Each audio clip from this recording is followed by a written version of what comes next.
2025 में भी अंबावाड़ी से सीतापुरा वाला जो ये सेकंड फेज होने वाला है उसकी तो सिर्फ बात ही चल रही है, कोई काम शुरू ही नहीं हुआ। लेकिन जो फेल्ड प्रोजेक्ट है यानी कि मानसरोवर से बड़ी चौपड़ वाला फर्स्ट फेज मेट्रो रूट, इस पर राजस्थान सरकार की expectation 1 lakh passengers per day की थी, लेकिन हकीकत में सिर्फ 20% ही अचीव हो पाया है, यानी कि सिर्फ 20,000 passengers per day. Jaipur metro के फेलियर का सबसे बड़ा रीजन माना जाता है उसका रूट, जो lack of flow of traffic वाला लो डेंसिटी रूट यानी कि मानसरोवर से बड़ी चौपड़ का जो रास्ता चुना गया है वो पूरी तरह से एक गलत डिसीजन है। और कम से कम आज के दिन तो जयपुर वासियों को मेट्रो यूज करने में कोई खास फायदा दिख नहीं रहा। अब इंतजार बस इस बात का है कि 10,000 करोड़ से ज्यादा की लागत से बनने वाला अंबावाड़ी से सीतापुरा वाला जो सेकंड फेज मेट्रो प्रोजेक्ट है वो सक्सेस बनता है या फेलियर। जयपुर में रहते हुए जयपुर मेट्रो के बारे में जो एक विचित्र बात मुझे भी नहीं पता थी वो ये कि इस फेल्ड प्रोजेक्ट से भरपाई करने के लिए सरकार ने लोगों को मेट्रो में birthday celebrations, pre wedding shoots और स्मॉल इवेंट्स होस्ट करने की परमिशन भी दे रखी है। जैसे 4 घंटे के लिए पूरा कोच बुक करना हो तो उसके 5,000 रुपए लगते हैं। लेकिन राजस्थान सरकार का ये आइडिया भी ऑलमोस्ट फ्लॉप सा ही हो गया। छपरी, इंस्टाग्राम रीलर्स ये सब करें तो करें, वरना कौन ही अपना बर्थडे मेट्रो में सेलिब्रेट करता है।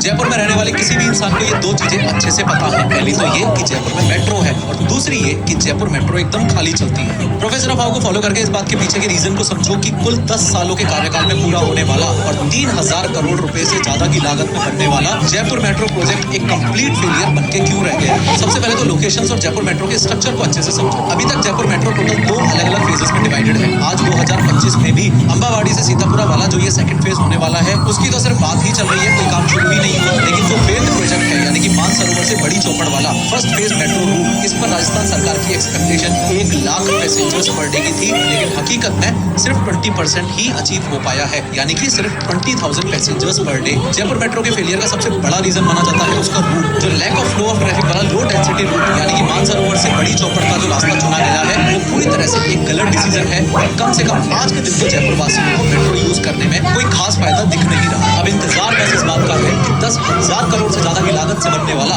अंबावाड़ी से सीतापुरा वाला जो सेकंड फेज मेट्रो प्रोजेक्ट है वो सक्सेस बनता है या फेलियर। जयपुर में रहते हुए जयपुर मेट्रो के बारे में जो एक विचित्र बात मुझे भी नहीं पता थी वो ये कि इस फेल्ड प्रोजेक्ट से भरपाई करने के लिए सरकार ने लोगों को मेट्रो में birthday celebrations, pre wedding shoots और स्मॉल इवेंट्स होस्ट करने की परमिशन भी दे रखी है। जैसे 4 घंटे के लिए पूरा कोच बुक करना हो तो उसके 5,000 रुपए लगते हैं। लेकिन राजस्थान सरकार का ये आइडिया भी ऑलमोस्ट फ्लॉप सा ही हो गया। छपरी, इंस्टाग्राम रीलर्स ये सब करें तो करें, वरना कौन ही अपना बर्थडे मेट्रो में सेलिब्रेट करता है।